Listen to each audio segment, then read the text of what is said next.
What's going on, everybody? Addison here. Alongside me is Janice via the telephone. What's going on, Janice? Hi, Addie. Hi, everybody. So I'm just chilling outside today. It's mid-November. It's like t-shirt weather out here in Pennsylvania again. So like, you were just telling me it snowed in Saudi Arabia. So In the Sahara Desert. Yeah. So First time ever recorded snow. It's not snowing here, but get this, it's going to be 28 degrees tonight. So at some point it's going to drop like crazy, but brings me to like what I kind of want to talk about. I've been foraging for turkey tail for past couple days, and I was pretty successful yesterday. Not trying to toot my own horn, but yeah, you said I was looking for oysters too. You're saying they're popping off. I'm seeing that on Facebook. Yeah, oysters are popping everywhere right now, all through the Northeast corridor down to Pennsylvania, and then some. They typically will, but there's two kinds of oysters that normally pop this kind of year. The ones that are popping are just the Pleurotus austraeus, and those are just the normal ones that you usually see like at the beginning of the season. Yep. Typically, you get what's called a late harvest oyster mushroom, or as their common name is, greenbacks. Greenbacks. That sounds super familiar. Why do you know? Is it because they turn like a darker like green over the winter? They look like an olive green on the top, and the bottom underneath is kind of like yellowish where the gills are. Cool. Yeah, I've seen that. There's Sarcomixa, something like that. They're called. They're not even in the Pleurotus species. Now, is there even medicinal properties in a white oyster, or they're just for edible for food, right? They're edible for food, but they also do have some medicinal properties. People are going to have to look it up. I typically I don't care for oysters. Yeah,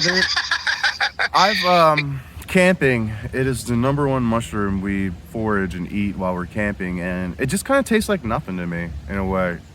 It does. It's in a lot of Asian foods, though. Yeah. So you eat at an Asian restaurant, you're going to get that. You're going to get, wood ear. You're going to get a couple other things. I'm trying to remember. I've had it over a fire with barbecue sauce, like campfire style. That was interesting. Did they taste sweet to you? Yeah, I'm trying to remember because honestly, it did taste sweet because we had barbecue sauce. The other one I tried, I just didn't like. I don't think it was cooked to my liking. It was kind of soggy still. So I don't like when my mushrooms, I like them crispy and crunchy. I don't like them super, if people steam them, I don't think I can eat them steamed. I'd have to have them fried. Yeah, I'd never eat a mushroom steamed. Yeah, I don't think, because the whole thing for your gut to be able to digest them is to remove all the water from it. That's why people cook them on stovetops and get them crispy. That way it releases the water. I've seen some people eat mushrooms just barely cooked. Just barely. I can't do it. But, well, that's a good way to get digestive distress. Yeah, you could still get I'm having a brain fart. What is it called? Not indigestion, but gastral diarrhea. Diarrhea. You can get a lot of that stuff from not cooking your mushrooms through. But you gotta cook them thoroughly. So you saw that one mystery mushroom I posted in our group. I was looking up what you sent me. It does seem kind of like that, but I don't know. It was like rock hard, so I guess that one's going to be to be determined. Yeah, those kind they are rock hard. They can be very rock hard. Yeah, it was real hard. Yeah, I heard the knocking of it. But my first go-to when I see something like that, all white, like a bracket, shelf mushroom like that grows, up. It's kind of reminds me of the turkey tail mycelium. It does. You know what I mean? But those are called white cheese polypores, and that's the first time I've ever found that. Yeah, but the one that you found, because of where you live in Pennsylvania, not white cheese. Right. But you're still going to be able to find white cheese because that's pretty much everywhere, But if anyone is ever questioning a mushroom, a quick Google search, which will bring you to INAT, I-N-A-T. It's a database for mushrooms of every state. Cool. So you put in the type of mushroom, you put in the state, and you look for the INAT link. Okay. And you get there, and you can look at what mushrooms have been observed by other people because it's user populated now. So when people are finding new species and stuff like that, they'll take a picture, they'll upload it, after they've had sequencing and all that kind of stuff, and you become part of history on the INAT page. Hey. You can even name a mushroom after yourself if you want. Dude, that would be cool if that mushroom doesn't have like a name for it. Oh yeah. I'm gonna submit it. I've never seen something like that. I thought it was. No, it's already been submitted. I think I ID'd it. So damn. I think, yeah, I got the ID. Why? Because I went to the INAT site after I instantly thought, white cheese. Yeah. But it looked kind of bigger than the normal white cheeses that I've seen. So I went to the INAT page for the state of Pennsylvania common mushrooms, and boom, there it was. Cool. Well, thank you. You're welcome. You're like my go-to right now currently. There's not many mushrooms I'll see that I'm like, what is that? But you know what? I'm having trouble identifying dead ones. And it's a whole different... those are fun. That's like forensic mycology. I love that. So I'm actually getting better at identifying dead mushrooms. If that makes any sense at all. The easiest dead mushroom to identify is anything ink cap. I know. I know where a good patch of them are growing. I should go there and see if they're popping up right now. But here comes the train. I hope that doesn't ruin my video. Listen, going back to what oyster mushrooms has, I know, toot toot. Yeah. Oyster mushrooms are loaded with fiber, some vitamins, minerals, and and carbs. Believe it or not, oyster mushrooms have carbs. So that's a really good camping, hiking meal then. Yeah, it has antioxidants. I figured it would have what a normal mushroom would have. Sorry if this train is gonna like totally interrupt us. I'm going to see how this plays out, and maybe I'll hit pause and restart or something. But I don't hear it. I don't hear it anymore. Okay. Well, we're live anyway. We're on the fly. I don't want to mess with it too much, but we'll just let everybody listen to the train. I didn't anticipate the train coming through the park at the time I left my house. But, oyster mushrooms also help to promote, or may promote, a healthy heart, because it reduces the heart disease risk factors like high cholesterol, high blood pressure, things like that. But they, as well as a lot of mushrooms, they have polysaccharides in them, which are called beta-glucans. Gotcha. Beta-glucans is what we do when we make the tinctures and stuff, when we do the water-soluble thing to bring out the beta-glucans. Yeah. And again, that only happens in ample amounts if it's wild foraged. Because in order to get the beta-glucans, you have to have vitamin D3 synthesis, which only happens in natural sunlight. Gotcha. Sorry, this train's bugging me out. I can't even hear it. I hope it's not in the video. I mean, it's kind of loud, but I've never seen a train go in reverse. It pulled up and horned itself. The train whistle went off, and then now it's backing up. So now it's in reverse. It's turning around. Yeah, it saw me. Yeah, they have those switches on the tracks. So it's probably more than one track nearby. I think it saw us doing our podcast, and then it decided, like, nah, we better back off and turn around. Hey, that's Addie in the New England Planner. Yeah. Let's go see hi. Yeah. I don't have any tincture with me, dude. Get back.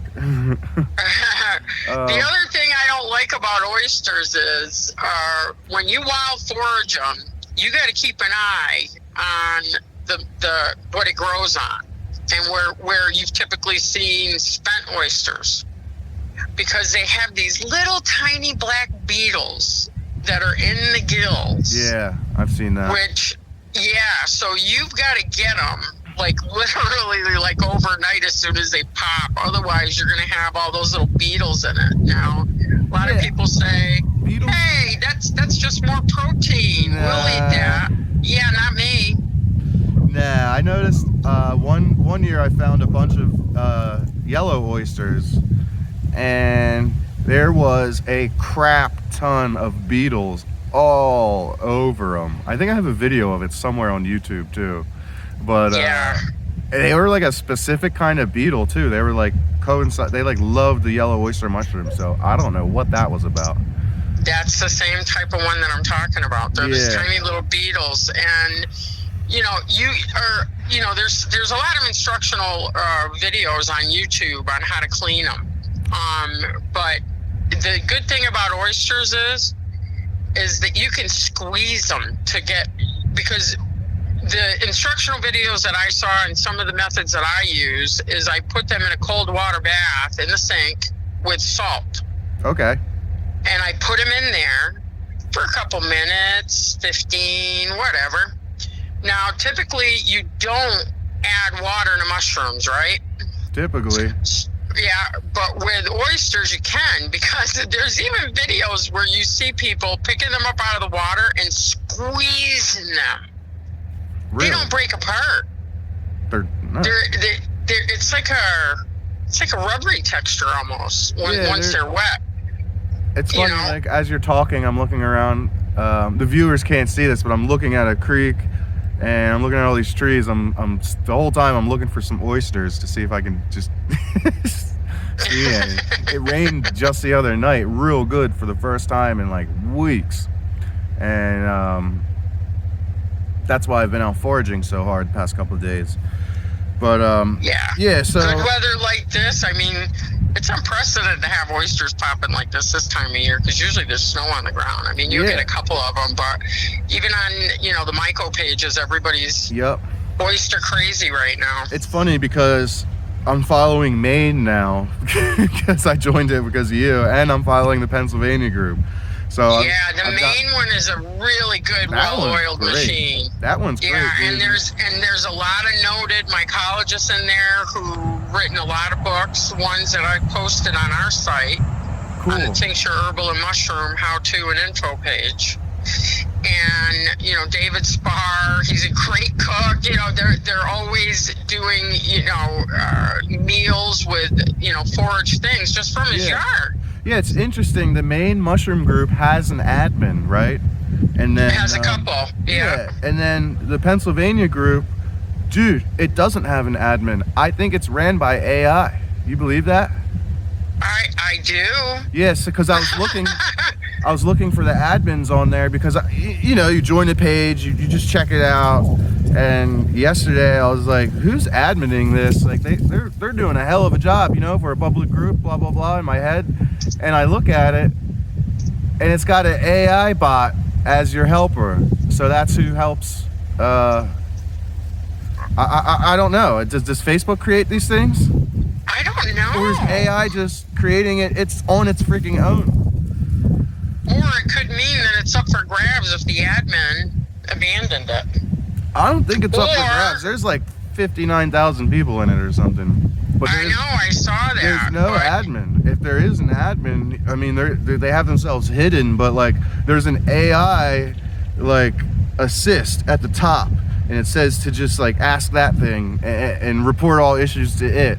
So I'm thinking the reason why maybe there's no like I don't know. I don't know how they do it, but I don't know either. This shit Facebook's is getting a funny creature. This shit's getting like above my head a little bit nowadays. Like I think AI is getting a little bit into everything, and I'm getting tired of it. Yeah, me too. I'm the cranky old man now. Well, AI is also creating books and selling it on Amazon. I seen that. And they had a bunch of fake crap written in a book. Yeah, and that's not the only one, because I posted, there's a woman called the Black Farmer, I think. Okay. I posted one of her reels on our site where she talks about how AI is actually doing this, and they're selling them. That's why I always tell everybody, go beyond the link. Well, who's making the money? Up somebody. I guess one person just threw it into the program, created the book. Now they're just sitting back and collecting the money, right? They don't even have to touch a book or a pencil. Exactly. Or nothing. They don't have to do anything. That's pretty cool. Except I collect the check. Well, I'm still serious about working on a ghost pipe book too. It's a side note for us. I'd like to get like an 80-page one out, or 100-page, some pictures. I think that would be cool. Yeah, wouldn't that? I think that would be like super doable too. I think we could easily figure that one out. Oh yeah. I'll illustrate it. You can write it. Yeah, going back to the oysters and cooking them and stuff like that, there are a lot of people who pickle them too. I've seen that too. I've seen pickled oysters. Yeah, pickled oysters. And you know the biggest oyster, you know the biggest mushroom that people pickle, and I laugh every time I see it, is the stinkhorns. Oh, really? Yeah, they look like a penis, number one, and they smell like sperm. Oh, that's the only thing I can say. It's got this strong bleachy smell to it. That is terrible. But people will pick them when they're in the egg stage. I mean, they're very phallic. It's crazy. You know, they look just like a penis. It's nuts. And I mean, even have a ureter hole up at the top. It's crazy. Oh my God. Oh yeah, and they're stinky like that. Hence the name stinkhorn. They attract lots of flies. You know, and you're going to find them in like wet, boggy areas and things like that. But people actually will collect them in the egg stage. And every time it's posted on a myco site, you know, anybody who's been foraging a long time, we just laugh and roll, because there's no way in Hades I would be eating pickled stinkhorns. You know, I just wouldn't eat stinkhorns, period. Yeah, I was going to say, it sounds bad enough just by itself, and then you pickle it, and I hate pickles and pickled things, so I would really turn my nose up at that. I do like some pickled mushrooms. I don't. I really do.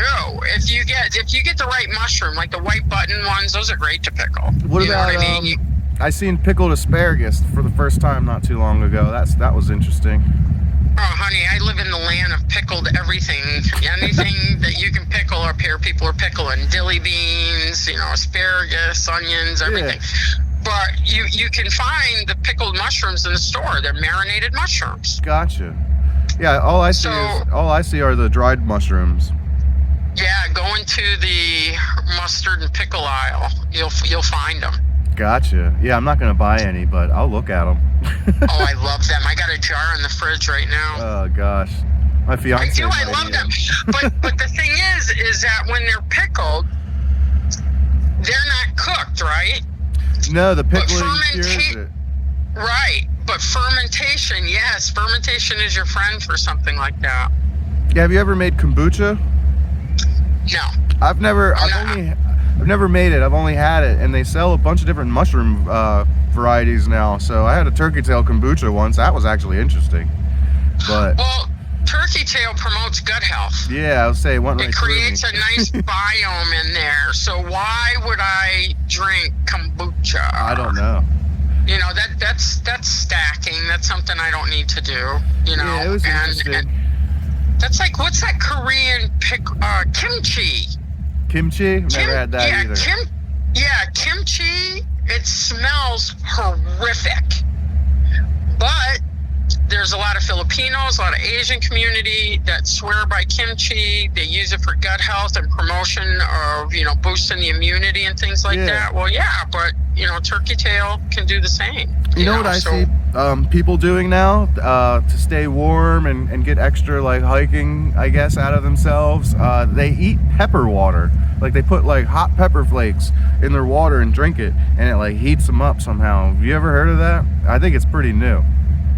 Well, I will tell you that your core is your body's furnace. Yeah. There was a time about 7-8 years ago that my body furnace weighed almost 300 pounds. Wow. And I lost 100 pounds in less than 10 months. Damn. And one of the things that I did, good for you. Because I did it all natural. I didn't go to a gym. I wasn't taking pills, anything like that. I started really getting into, taking my tinctures correctly and things like that, because cortisol is a big reason. When a woman hits middle age, because I'm not one to ever eat junk food, not. I just don't do that. But stress was keeping it on me, the cortisol, the inflammatory response of my body, things like that. I was working a stressful job at the time. Dude, stress, I'm sorry to cut you off, but dude, I never knew stress contributed so much to so many things. Oh, yes. But keep going. Yeah, I'm stress free right now for the most part. The first thing that I thought of was okay, I got to stoke the furnace. The furnace is my core. Mm-hmm. How am I going to keep that hot and up? And I think we talked about this before. I had lived in Southern California at one time, and I could eat hot food like it was no tomorrow. But then when I moved back to the right coast, I wasn't eating as many hot foods, so I wasn't as tolerable. Gotcha. So I knew that if I ate some hot peppers every day, that would get my furnace going. So you did do it. I did do it. I ate pepperoncinis every morning. And I went through I went through a whole jar every morning. Now, did it raise my blood pressure because there's a lot of salt? Yep. That's where other things come into balance. You got to take things to reduce your blood pressure. Reishi's good for that. And so forth. But once you get your body working and you jumpstart it like that, with foods, with mushrooms, with peppers, things like that, your metabolism picks up. Oh, I bet. It really does. And the important thing to do is to hydrate.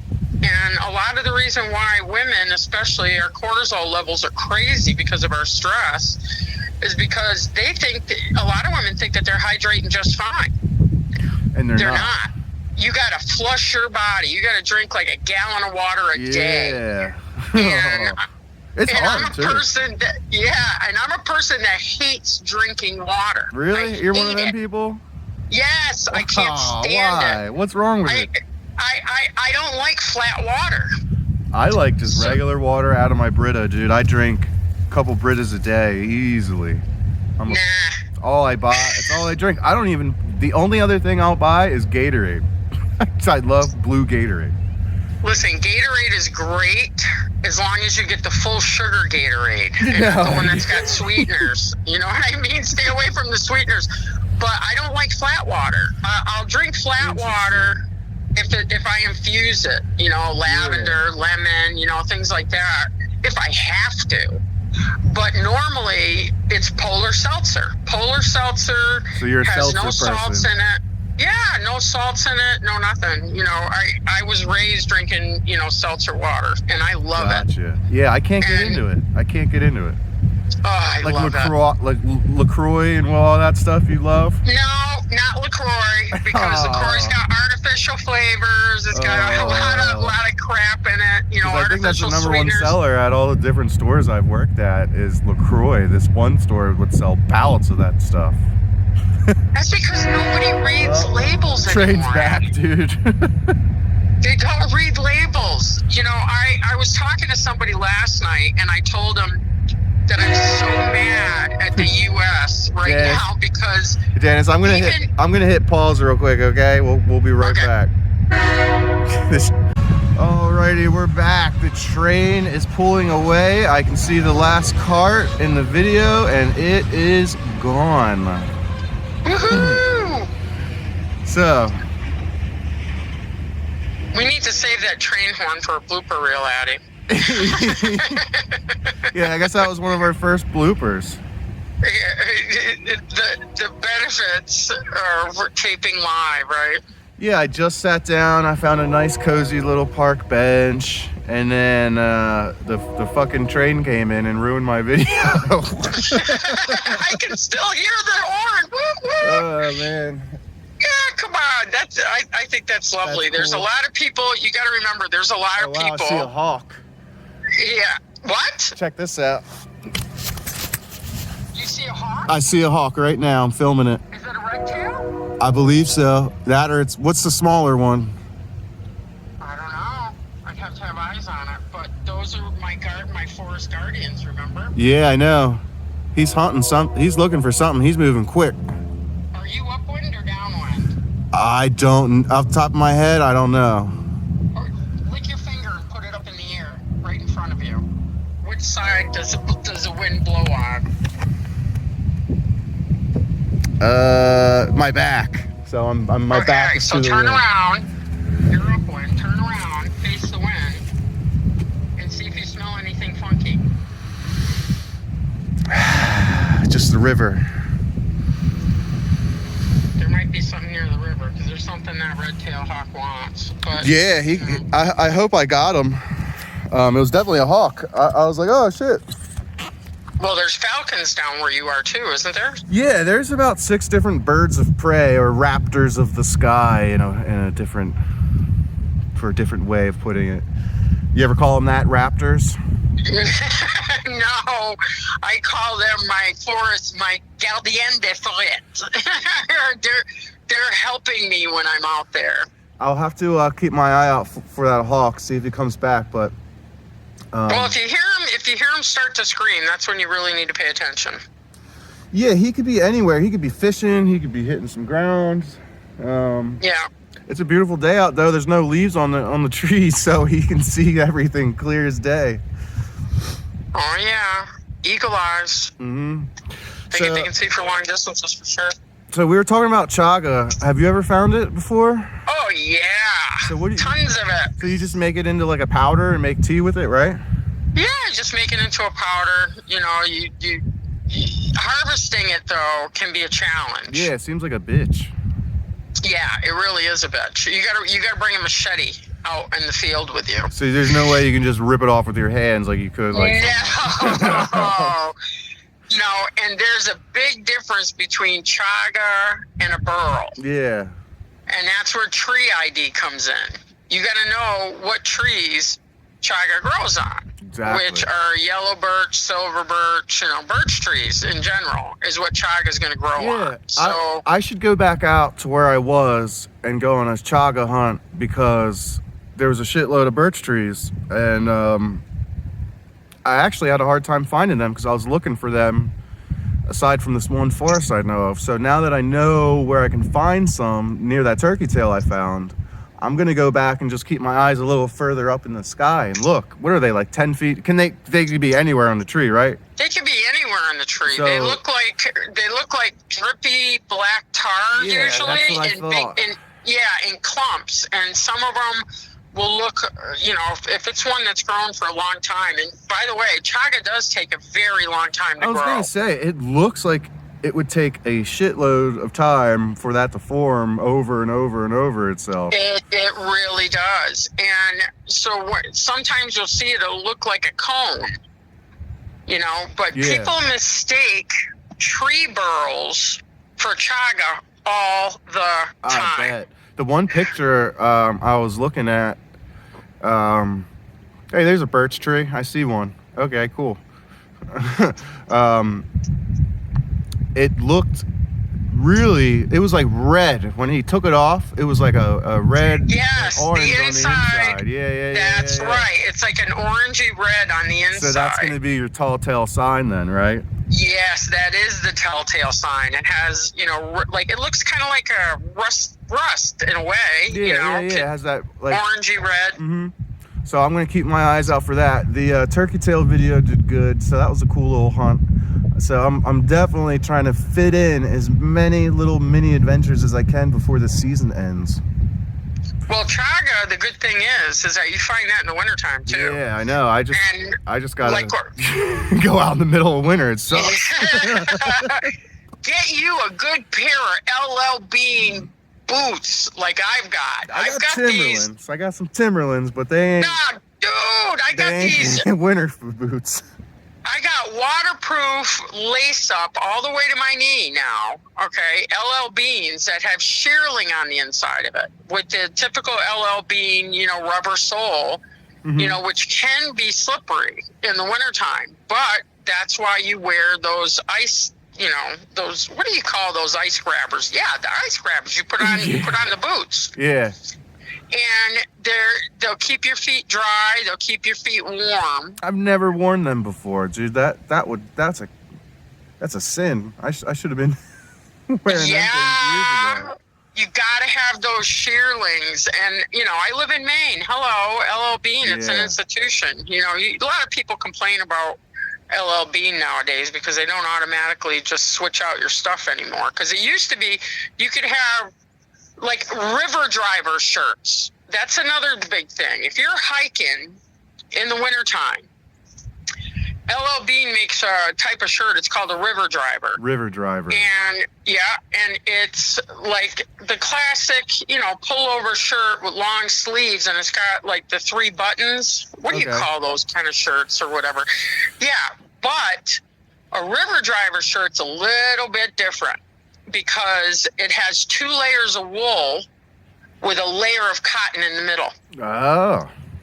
And like today here in Maine, it's close to 50, which is crazy for mid-November. And all this week we're supposed to have in the 50s. However, having those 2 layers of wool with the cotton in between is a wind blocker.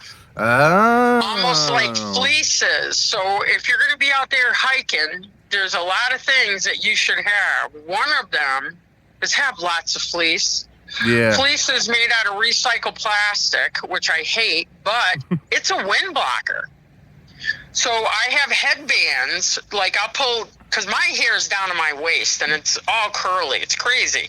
So I haul it all up in a big bun on the top of my head, and I put one of those. Problem. No, you don't. I put one of those polar fleece headbands on, and it protects my ears, and it keeps the heat, from totally escaping my head. Of course, there's a top to it, and the heat can come off, but that means I'm not getting sweaty either. Now, how often do you go out in the wintertime? Daily. Really? So you go out in the wintertime daily? I kind of hide from it like a little baby and hit my recording studio real hard. That's because you got to get the right tools. Yeah. Once you get the right tools and you're nice and warm and you get used to hiking, especially in the wintertime, because you can find all kinds of expired mushrooms on trees that are frozen. Interesting. And then you can GPS mark them to go look for the next season. That's what the wintertime's all about when you're out there foraging. Gotcha. Because I actually marked a couple things when I was out yesterday that were dead, so I was like, all right, I'll be back. Yep, that's what you do. That's what that GPS is for. You know what I mean? Plus, you're getting good exercise. You're out in the fresh air. Yep. And because all the leaves are down, it helps you get your tree ID on point so that you can study some of the tree ID. I know. And you can scope out areas where you see a lot of boreal forests, where you can find your oaks and your maples, things like that, where you're going to want to look for, certain mushrooms like hen and chicken of the woods, and, other herbals like ghost pipe, because you're going to have all those pine trees around too. Yeah. Yeah, we don't have many pine trees in this little area. I have to travel to like mid a little bit further into the center of PA, and then I start hitting some large pine forest. And I actually, when I went to the wedding, it was about an hour and a half north of me. So I forget what the mountain's called, but there's a mountain that's only an hour away from my house. And man, did it look good. So I'm going to be going there, and they have a campground there too, so I can stay overnight and take my time. So next year, I'm planning on using that as my new lily pad to check out, my new launch pad. There you go. I like that you brought up altitude, because when you're tracking mushrooms, for me at least, It's all about weather patterns and altitudes. Yeah, really? And going back to chaga, I find the most chaga on birches at higher altitudes. Gotcha. Yeah. And that could have a lot to do with there's more boreal forests at higher altitudes that are undisturbed, but chaga, like I was saying, I think that we cut this part out. Probably. The train ruined it. I know, the darn train. Chaga, the school of thought has been for a very long time that chaga, when harvested, should only be harvested in the winter to capture the optimal medicinal properties. Is that like an old wives' tale or something? I don't know. What's the cold? Chaga's easy to test, though. So now they're saying it doesn't matter what time of year you get it. I don't think it would matter. It's like part of the tree, I know, but if a tree is getting decomposed by a mushroom, it's going to be more watery and sappy-like in the warmer months than it is in the wintertime. I guess more could flow into it. I don't know. What's the premise behind that? But they're doing a lot of studies, and they're saying, no, you can harvest chaga anytime.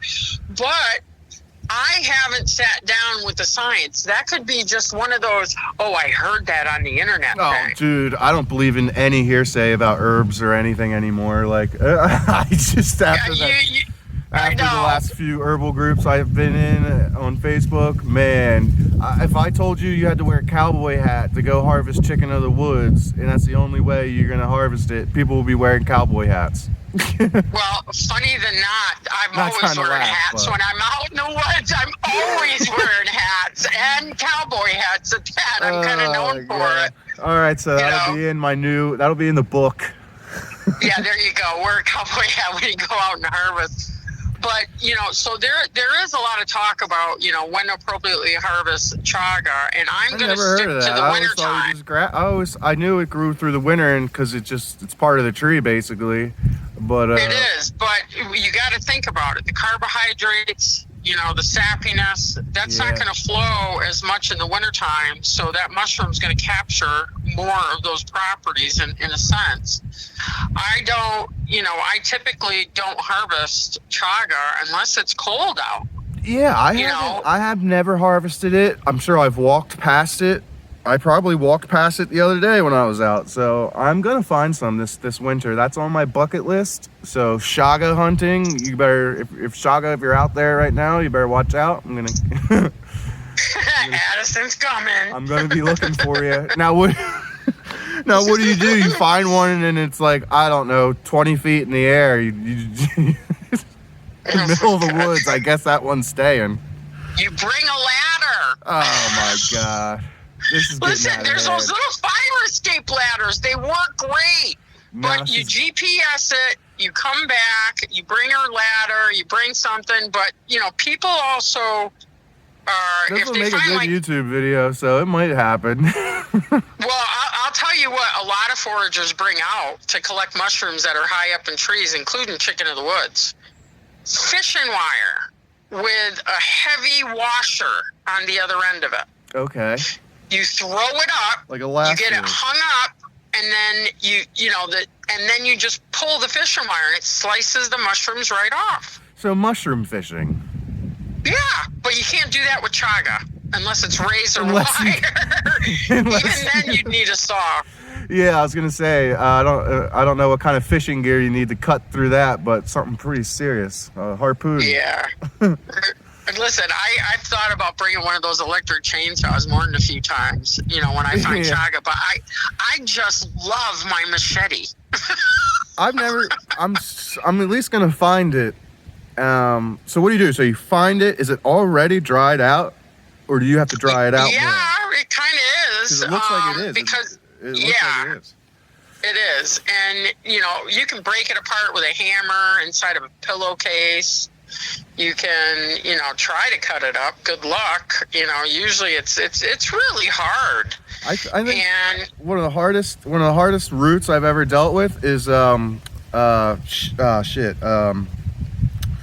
Collinsonia is the plant. what's the root called? Stone root. Do you ever work with stone root? No. Man, is it tough.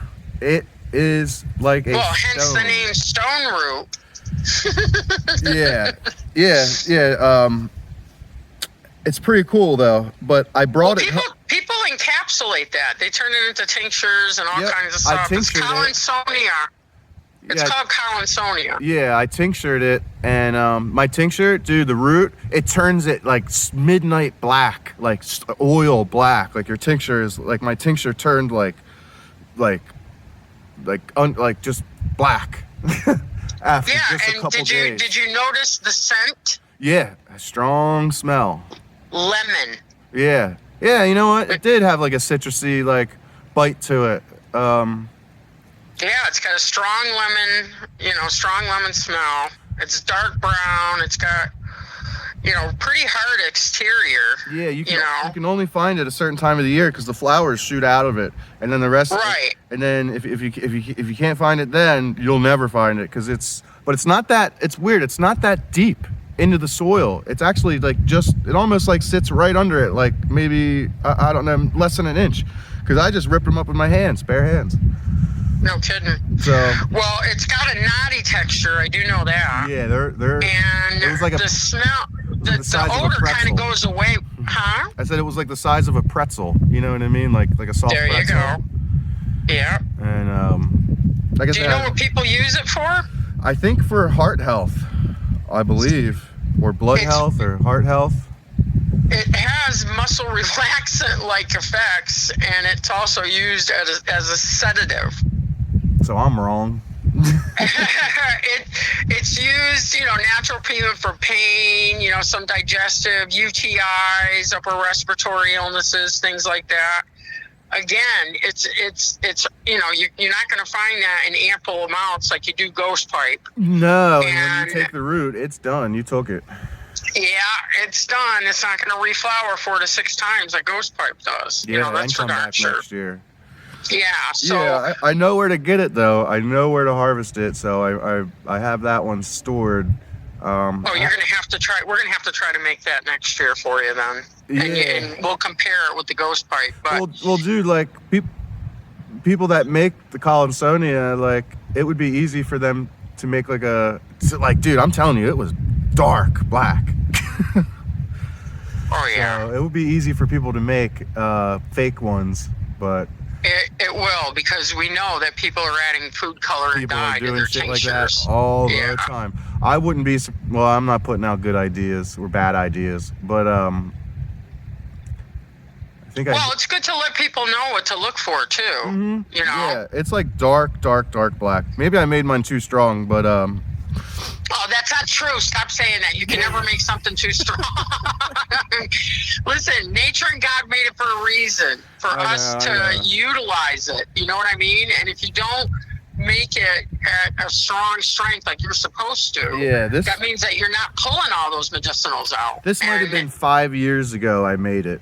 This is when I first started. It was one of the first things I made. Wow. Pretty cool. My first tincture I made as a kid was it? I'm pretty sure it was turkey tail. Oh, really? Yeah, it was either turkey tail or ghost pipe, one or the other.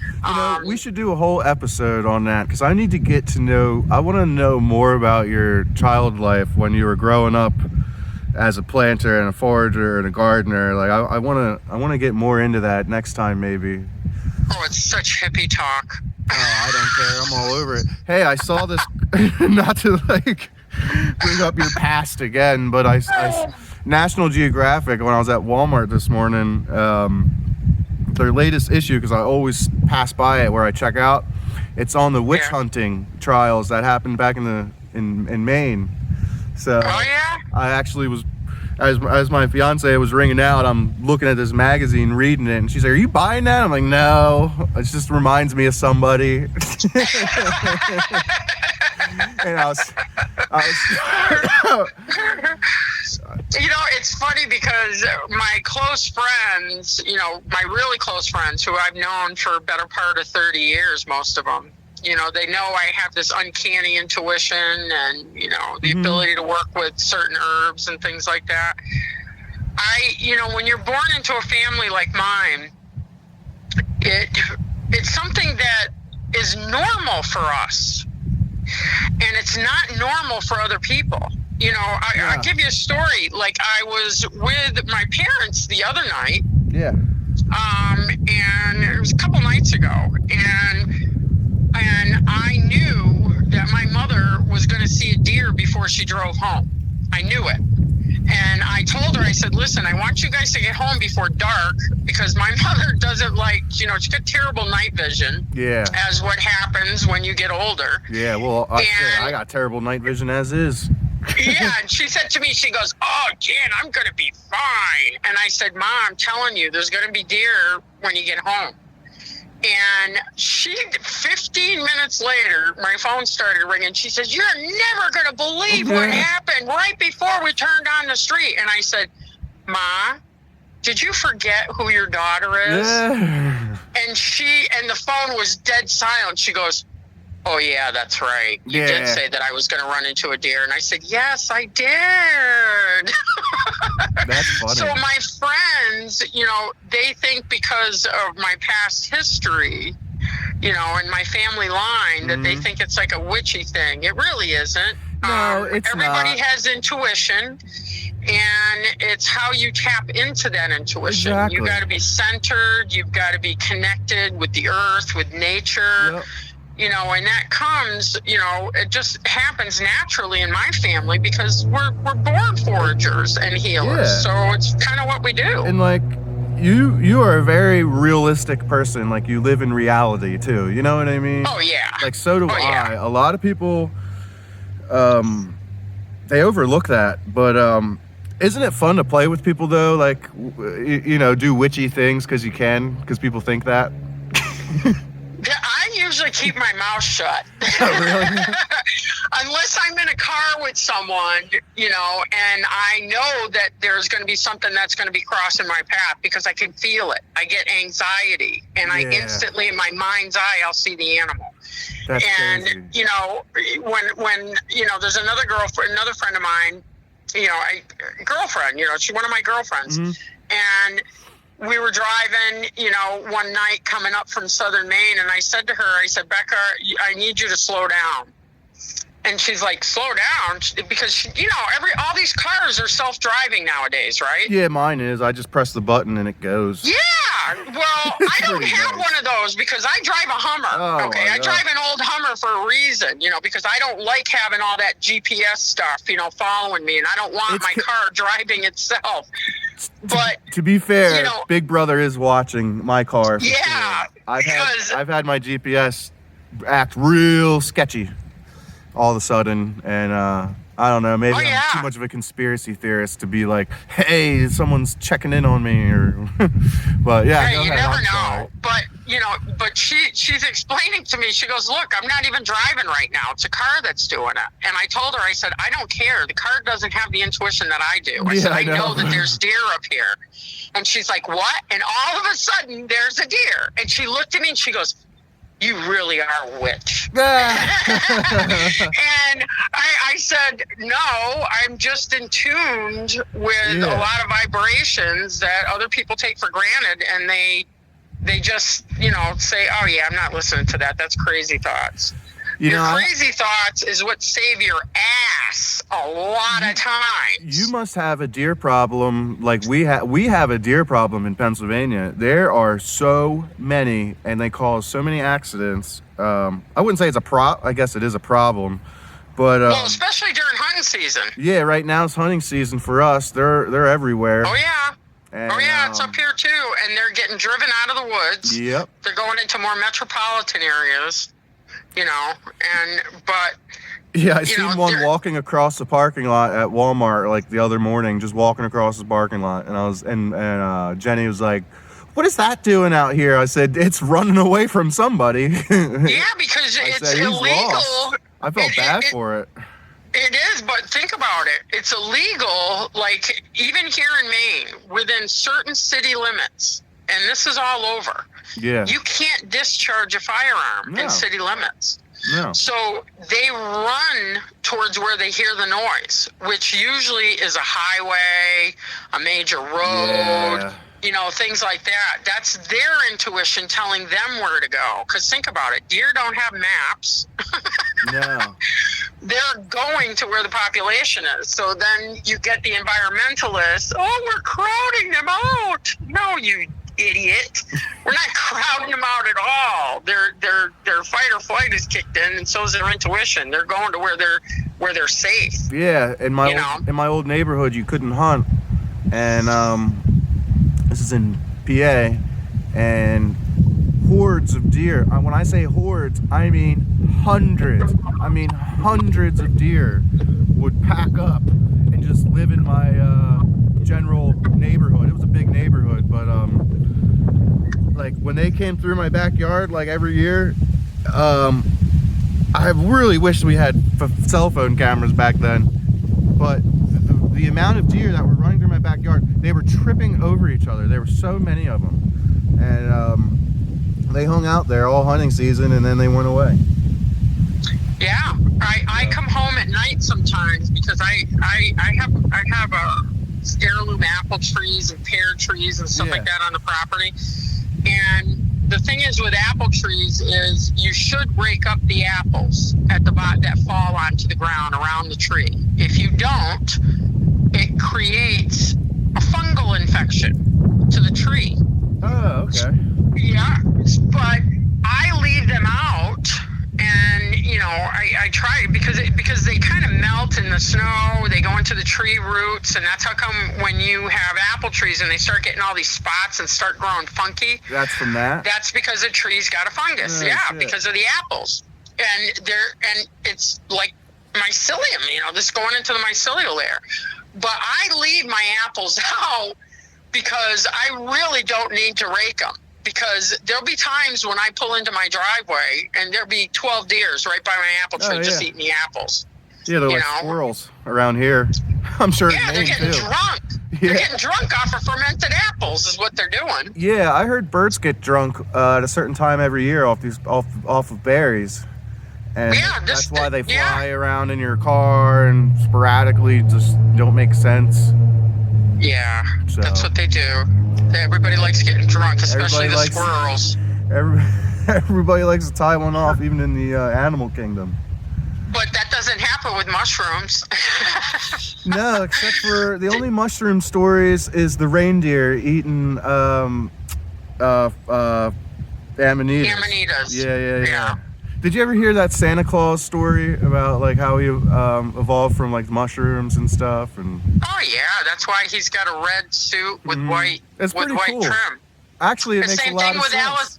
It's the same thing with Alice in Wonderland. Yeah. That's why the caterpillar is sitting on a mushroom eating a hooker. Because when you start to learn, and that's a great thing about it, when you start to learn about mushrooms, all these childhood things that you grew up reading and seeing. Yeah. You see it in a completely different context, like someone was tripping out of their mind. Oh yeah, dude! Back in the '60s when they were writing all that shit, dude. Like, oh yeah, they were tripping on acid for the first time.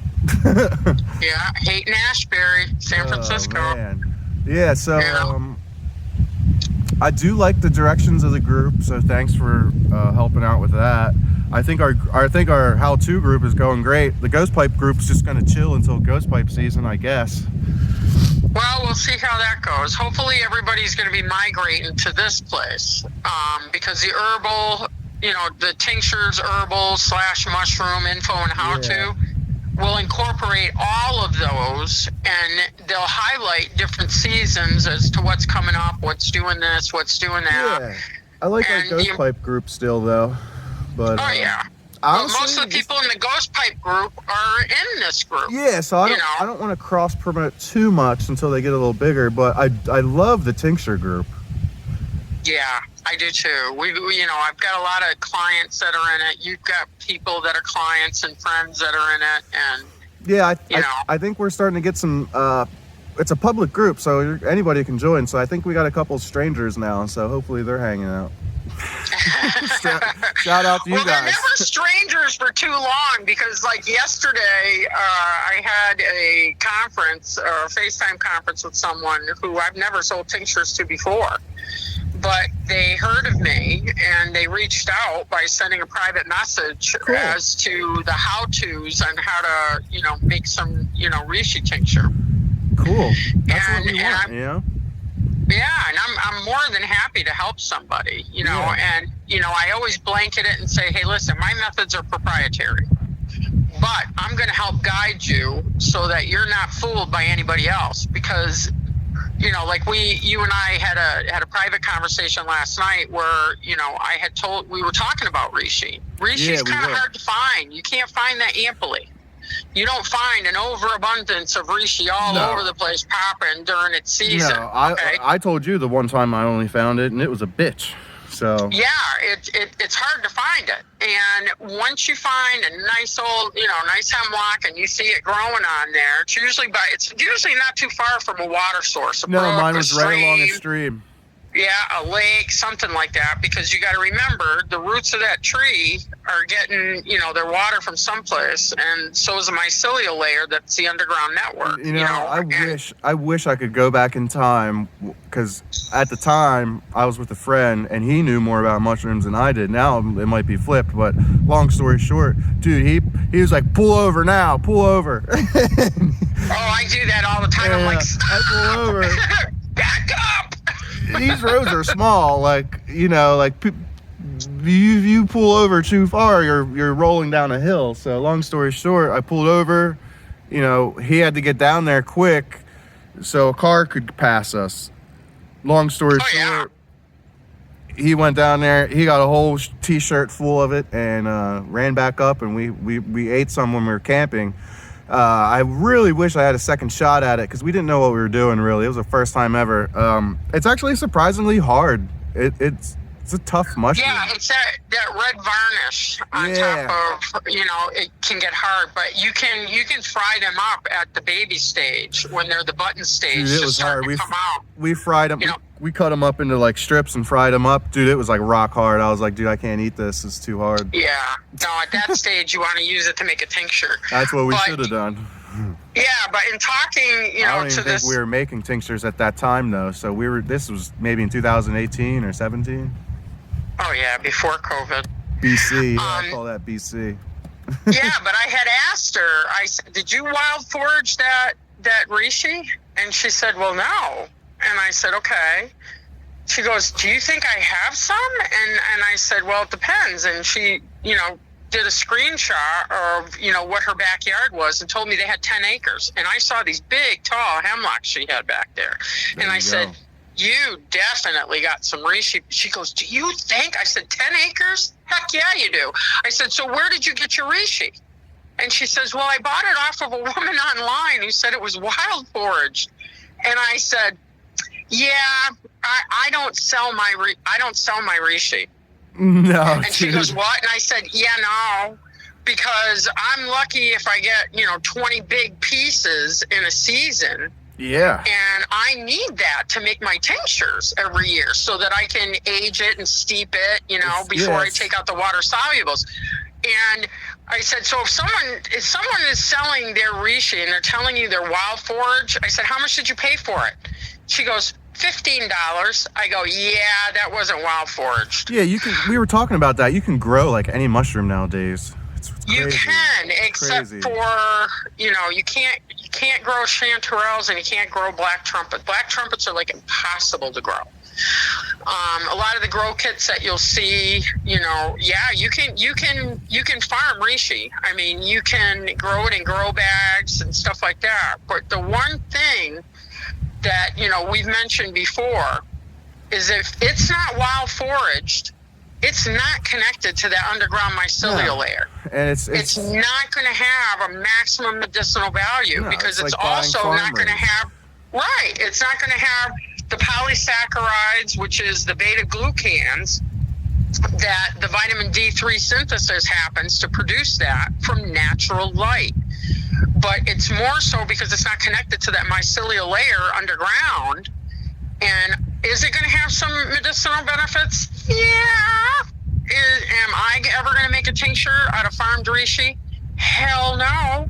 I'm going to wild forage it. I'm going to make sure that pad, the polypore surface, is all white. Yep. Because if it's got any browns or any of those ugly colors that reishi kind of decompose to, some of the colors I found has been like green, black, they just look green. Disgusting. Yeah, they turn green.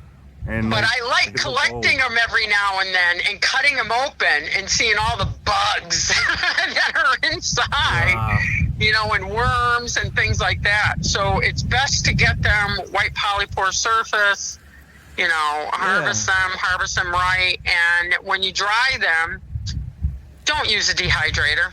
Yeah, you're saying that too. So don't use a dehydrator. Air dry?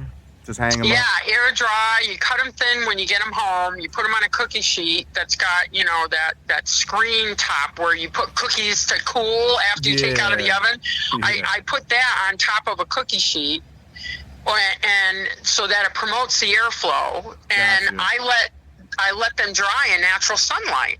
Because that increases the polysaccharides, the beta-glucans that we need. So you leave it dry in natural sunlight? Yeah, because think about it. Proteins are denatured by a catalyst. So when you dry certain kind of mushrooms that you're trying to get for the maximum medicinal value, can you? Yep, you can. But should you? Depends on what you're going to be doing with that mushroom. Yeah. I want to capture the most medicinal value, so I'm going to double up on that vitamin D3 synthesis. Gotcha. And reishi can dry pretty quick out in the sun if you cut them. I feel like it really would. It really does. Already pretty hard when you find it in that stage. Yep. And you get a nice sharp fillet knife and you slice them to like 1/4 inch, 1/2 inch thick, and you're going to flip them. And they'll literally be dried in an afternoon. No shit. So putting them, in even this time of year, it's like a big waste of time, right? Yeah, you just put them in a sunny window, and call it a day. Simple. And people like simple, so that's as simple as you get.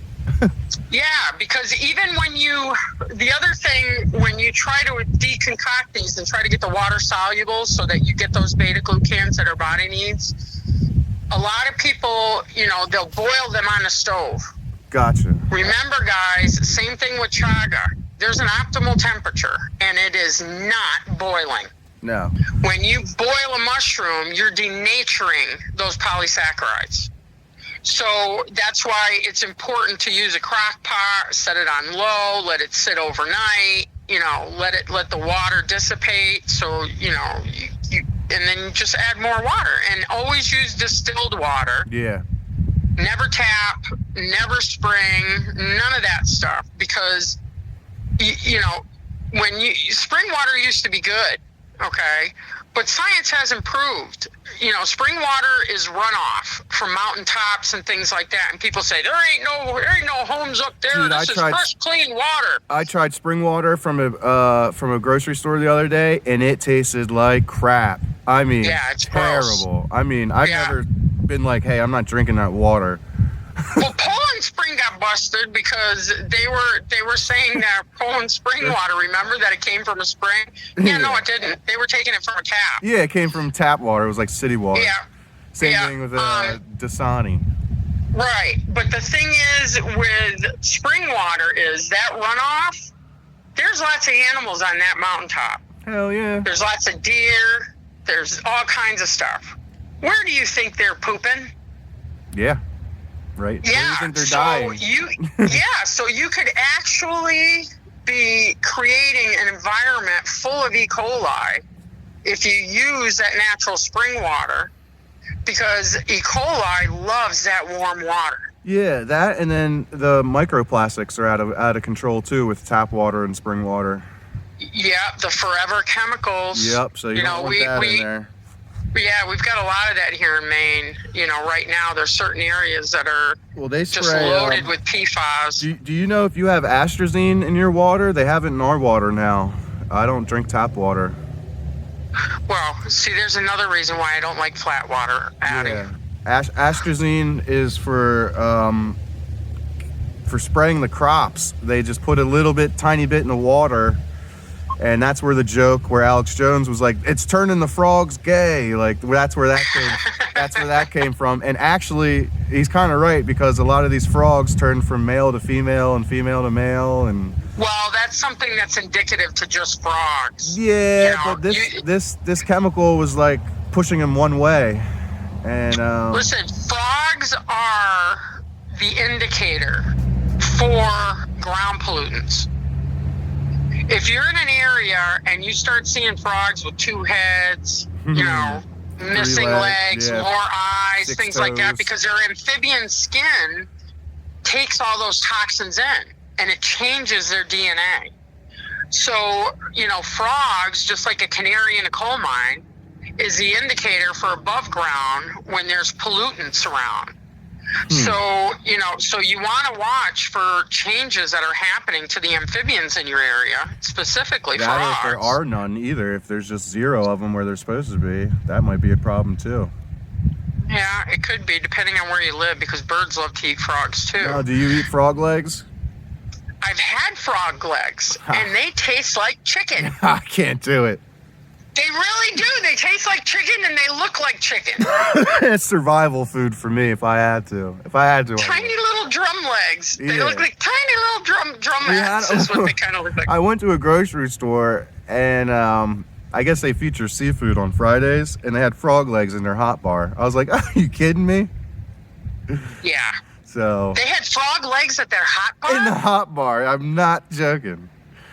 I don't think I'd eat frog legs. You know how they have Listen, I ate them once, and it was, in my 20s. But remember, I got uncles that are, diehard woodsmen, and, I got cousins and stuff that are pretty notable chefs. And, I know wherever they're getting their frogs, it's okay. They're not mass produced in China someplace. They don't. But nowadays, you really got to read your labels. Hell yeah, these were I don't know. How like a grocery store might have like a wing bar on like a football day, like a Sunday. Well, they had like frog leg. They had like wings and stuff, and then frog legs. I was like, oh, what the hell? They were the price of wings, so whatever. I don't know. I just puked in my mouth. So I didn't try any, but I was trying to get somebody to try one. They wouldn't either. But I think I'm gonna rabbit is good. I grew up eating rabbit. I've never had rabbit, but I know you make stew with it, right? Yeah, you make stew, but same thing. It looks like chicken. What do you do? Like instead of beef stew, you just add the rabbit instead of the beef? Yeah, you use rabbit. And it's very Quebecois. Which is the other side of my lineage. My family in Canada. You go to Quebec City, and they'll have, they like French people, stew. Right? They'll have rabbit stew, Turtle rabbit stew. This, rabbit that, and there's restaurants named after rabbits, that specialize in it. And those are farm raised. They're usually not wild caught. The wild caught ones are better, but again, with the PFAS and everything else that's out there, you don't know what you're getting. You really don't. So farmed rabbits, but I remember being traumatized as a kid because one of my uncles, he had all these pet rabbits in a cage outside, and we all used to play with them. No. And, you don't even know. My Uncle George, God love him, and by the way, still alive and still cutting and climbing trees out in Northern California. And I'm out there, and we're having a barbecue, which we always did on the weekend, and I watched my uncle with a little baseball bat just feeding this rabbit. Oh, man. That's how I learned how to clean rabbit. Yeah, but your first time clubbing a little cute bunny, that's tough. Yeah, but guess what? That's part of life. That's life, Yeah. and that's how you live in the bush, and how you're going to survive. So I thank God for my uncles, every day for teaching me how to survive out in the bush. See, as a meat cutter by profession, I like being on this side of the cutting. You know what I mean? The slaughtering is. I don't know. I don't know if I could do it as a full-time job. Well, my parents, when they returned to Maine about back in '86, they had a full-on farm, and really? Yeah, and my brothers and my father, they all used to butcher all the chickens. And, chickens, the turkeys, they had pigs. Were you the feather girl? No, I wasn't living at home at the time because I was in my 20s. I was in Connecticut. But my father strung up nooses on a big limb. And, he'd teach my brothers how, to kill, and my little sister too, for that matter, how to kill the chicken. Okay. And then he'd hang them upside down by their legs on the nooses and just clip all their heads off so that the blood drained out. Yeah. And then there's a big pot, and I hope we didn't lose too many people by this, but everybody needs to know. This is bonus. Yeah, everybody needs to know what happens with food, okay, and how to sustainably farm. It comes all right, from somewhere. It's vital. Yeah. So he'd have a huge stock pot, that he had underneath firewood. And that stock pot got really hot, full of water.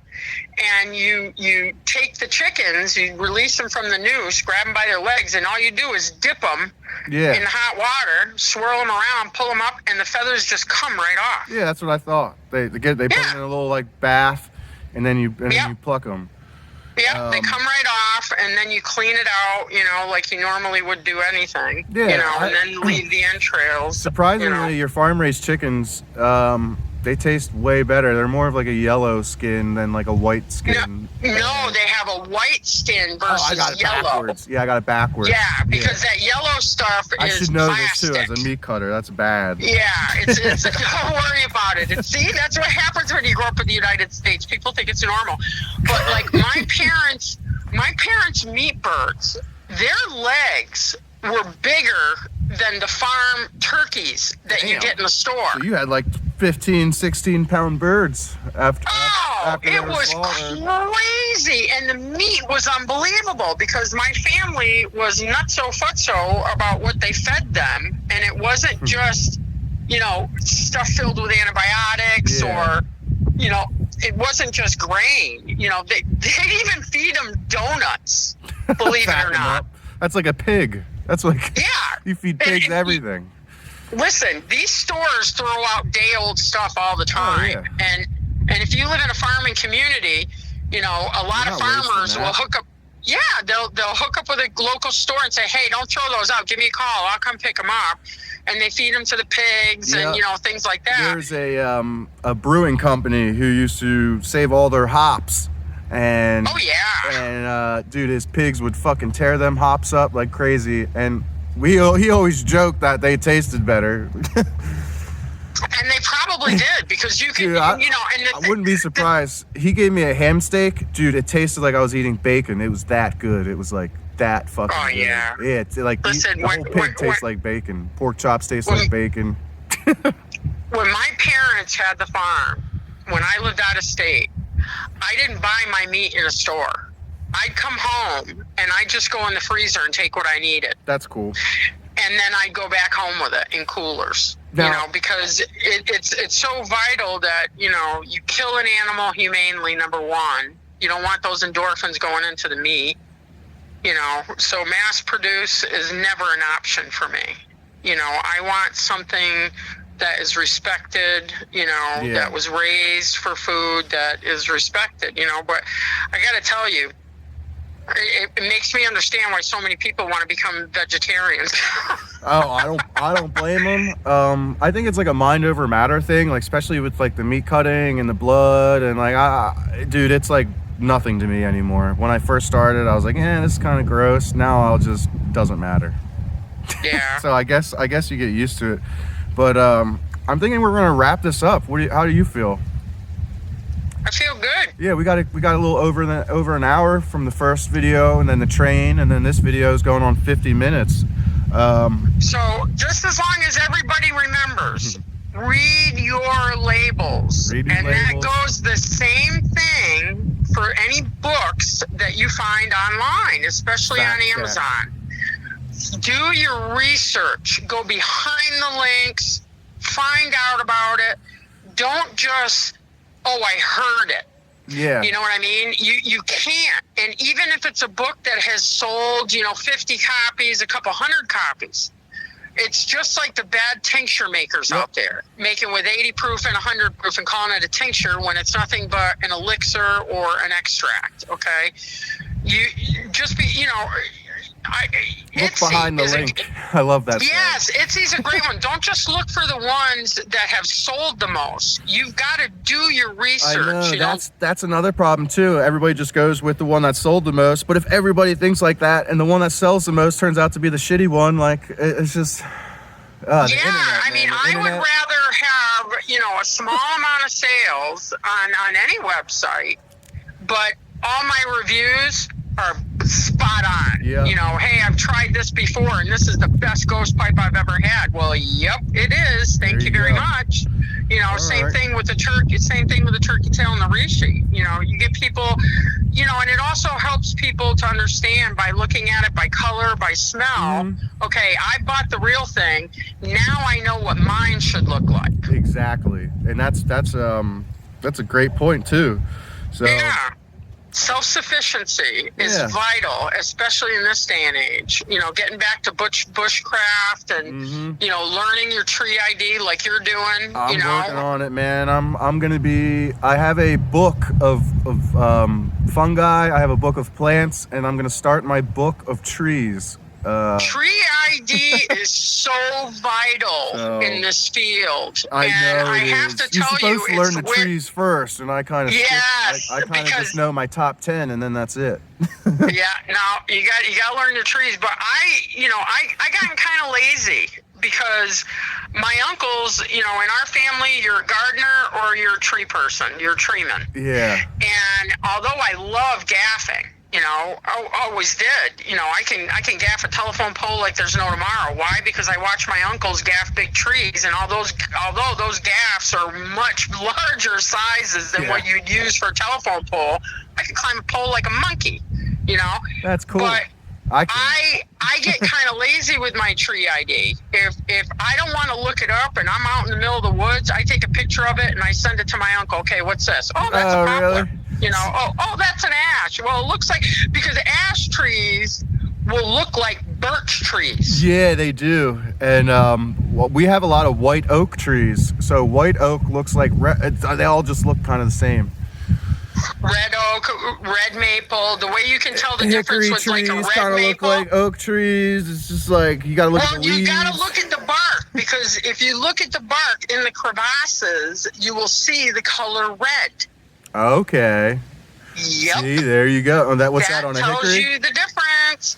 So, Adam Harrington, Learn Your Land on YouTube. He's got great videos out there for tree ID. I will. I'll check him out. And he's right in Pennsylvania, Addie. I got no excuse then. Yeah, you got no excuse, but he blends everything in, and I've talked about this before. Yeah. It's an easy place to go to learn it. Okay. And to understand it, for novices, he really breaks it down so that it's real easy. Sweet. And doesn't get too caught up in all the minute details. All right. And by the way, before we hang up, I am looking outside at my mimosa trees. Okay. They have full-on pussy willows on them right now. Really? That is how crazy this weather has been. Dude, it's starting to get cold now. I'm like shivering a little bit. The sun's going away. Yeah, well, now, 28 because we've had, weather factors in so much in mycology and your herbs and things like that. Because these buds are now going to be frozen. These were not supposed to come out until April. So they're going to freeze and they're going to die off. And then they're not going to they're going to pump faked. It means next year I'll have less blooms on my mimosa trees. Oh, that sucks. Yeah, it does. But what a great year we had. Dude, this has been a great year of foraging. I mean, it really has. It's been awesome. I'm to my next level things that I want to look into this winter. So so real quick, we'll wrap it up. Chaga's on my list, so I will be Birch polypore should be popping right now. And enoki, right? Enoki comes after the first frost. because we've had frost, so Yeah, a while ago before the heat wave came back. But tonight we'll get a frost too. Yeah, and the heat will send them back. It won't, the heat usually you won't get the big bloom of enoki. Cool. But and enoki it looks like sticky caps. Yeah. They're brown. They're not like the farm enoki that you get in the store, the Asian enoki that's all white. Yeah, these look like they're going to be kind of slimy almost. They look like sticky cinnamon buns. Yeah. That's what I call them. But you'll get them after the first freeze, and if it continues to be cold, you'll keep getting them. Well, keep your eyes peeled for me. Just one morning posting. Hey, I found this. But everything's going well. We're getting ready for winter. Time's flying doing these once a week. This is our 6th episode, so next week will be our 7th. Yeah, and I'm looking forward to some live episodes. I'm getting a lot of questions where people want to, type us, kind of questions that they have. We're going to be live in December.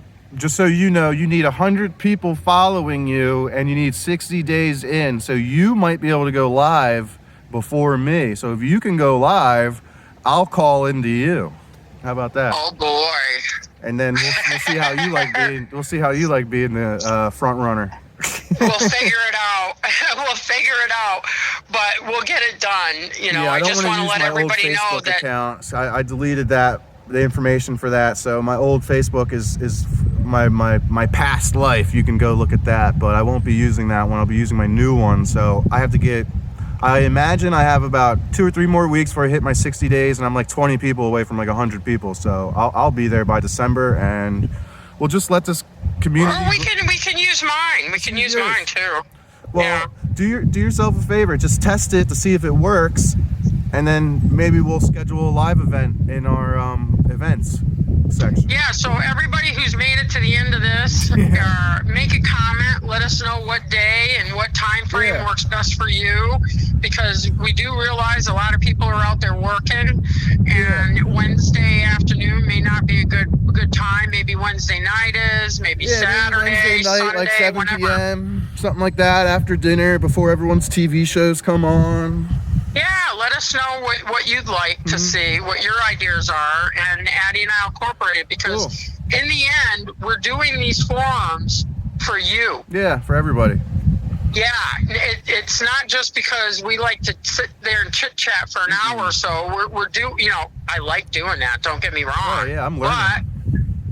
But these forums are here to combat all the bad information that's out there, and to get away from those bad actors. AI really is going to kill us all at one point. I think Terminator hit it right on the head, dude. I know, Hollywood always tells us. It's getting fucking crazy, but hey, we'll leave it on a good note.